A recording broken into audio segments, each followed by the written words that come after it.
Solidarité des salariés du Terevao devant le tribunal mixte de commerce. Une mobilisation d'autant plus forte qu'ils ne perçoivent qu'une partie de leur salaire depuis plusieurs mois, selon le gérant. À l'audience du jour se joue l'avenir de leur compagnie maritime, la SNGV2 Moorea. Nous sommes confiants. Nous sommes là pour montrer notre soutien. Terevao, ce n'est pas seulement une entreprise, c'est une passion pour nous. Nous voulons montrer au tribunal que nous sommes dévoués. Ce lundi, le tribunal se montre réservé face au projet de poursuite d'activité présenté par la gérance. Un prêt bancaire de 200 millions de francs est bien sollicité, auquel pourrait s'ajouter un apport de 140 millions de francs auprès d'un autre organisme, notamment pour le règlement des moteurs actuellement sous douane. Problème, aucun accord formel de financement n'est produit et fourni.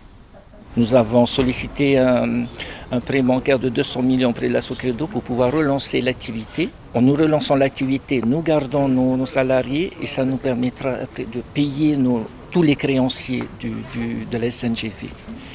Contrairement à l'autre partie qui ne veut reprendre que le bateau et sa licence, licencier une partie du personnel et ne pas payer les créanciers. Nous, on n'est pas dans cette optique.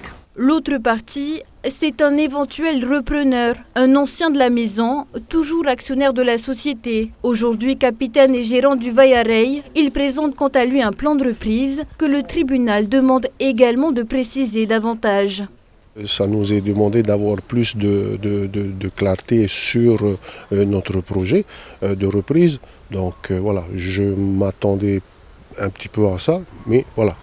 Il faudrait qu'on trouve quelque chose pour aujourd'hui pour dire qu'on est là et que je suis là. Je pense que chacun défend sa partie. Je pense qu'ils n'ont pas vraiment le choix. Faute de garantie suffisante de la part des organismes financiers sollicités par les deux parties, le tribunal renvoie donc l'affaire au 13 avril. L'attente continue pour les 36 employés de la compagnie.